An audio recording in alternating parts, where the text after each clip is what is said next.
Merhaba arkadaşlar, mutfağıma hoş geldiniz. Bugün sizlere öksürüğe iyi gelen ve boğazı yumuşatan mucize karışım kara turp şurubu tarifi vereceğim. Bu tarifi öksürük şurubu olarak da kullanabilirsiniz. Yalnız herkese aynı şekilde etki etmeyebilir. Bu yüzden bu tarifi denemeden önce faydalarını ve yan etkilerini iyice araştırıp size uygun olup olmadığını öğrendikten sonra uygularsanız çok daha iyi olur. Kara turpun öksürüğe iyi gelmesinin sebebi içerisinde yüksek oranda bulunan iyottandır. Bu ballı kara turp şurubu aynı zamanda bağışıklık sistemini güçlendirir ve kan yapar. Daha birçok sayamayacağımız kadar faydası vardır.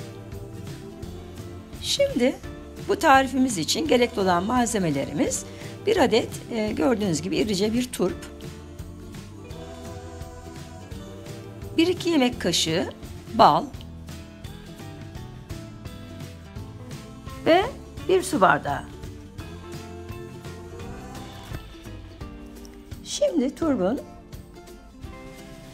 geniş olan kısmını kesiyoruz.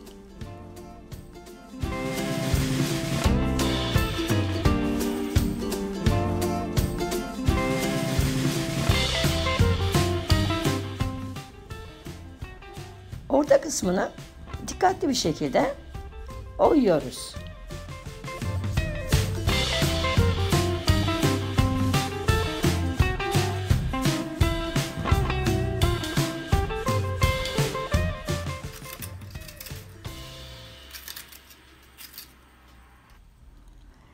Gördüğünüz gibi yeterince oydum.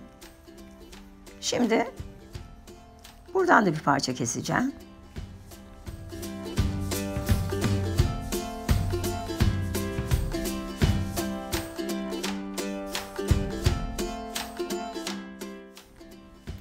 Şimdi bunu bardağın üzerine yerleştireceğim.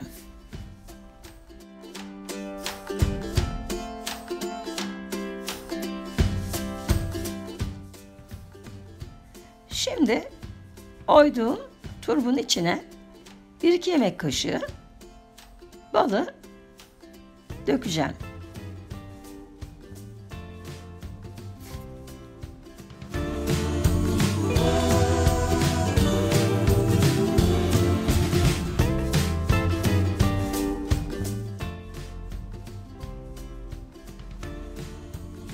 Şimdi kestiğim kapağı üzerine örtüyorum ve yaklaşık bir 10-12 saat bekletiyorum.